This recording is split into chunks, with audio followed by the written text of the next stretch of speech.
ზედმეტად ჩემის გვერდზე ვიყო და მაგანაც მიირთვას. რასაც ვაკეთებ, არ შეუძლია, მინდა რომ დავეხმარო რამეში. როცა აქამდე იქ ვიყავი, მე ვუკეთებდი საქმეს, მივდიოდი ხშირად.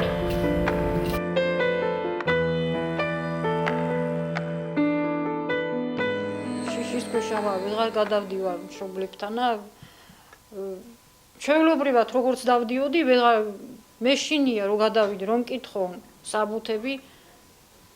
უნდა ვიყო მაშინ იქ ჩაწერილი ცხინვალის პროპისკა უნდა მქონდეს და მეშინია რა, ამომაკითხავენ სახშიც რო ვიყო, ვინახარ ახარ, აბა საბუთები მაჩვენი. არ მექნება საბუთი და წამოვიტანე ცხინვალში. ახლოსა ვარ მისული და ვერ გადავდივარ, გული მიდუღდება. გამოდის დედა და მეუნება შვილო რა გიყო, როგორ ჩაგიყუტო გულში. რო გადავიდე რო დამიჭირო, კიდე გამგზავნიან იქ. და იძულებული ვარ, ხელი გადავყო, ისე ხელს ესე და აი ეს რო ჩამოვთო ხელი. აი სუიკარეს. იქრის სუი უნდა სუის. ძერტურა შეგახონი შემოგო თუ ტირის. ვერ ამოდის და ვერ ეხედავ თავი დედას.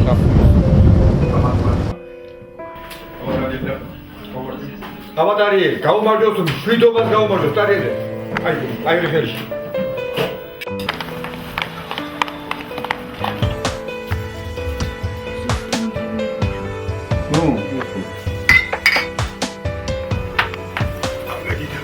წავლედი.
მაგათაც ეშინია, ჩქარა, წადიო, არ გამოიერო. მაჩემი 80 წლის კაცია და აქამდე თუ არ იყო ეს მართულ ხრათები, ეხლა საიდან გაჩნდა?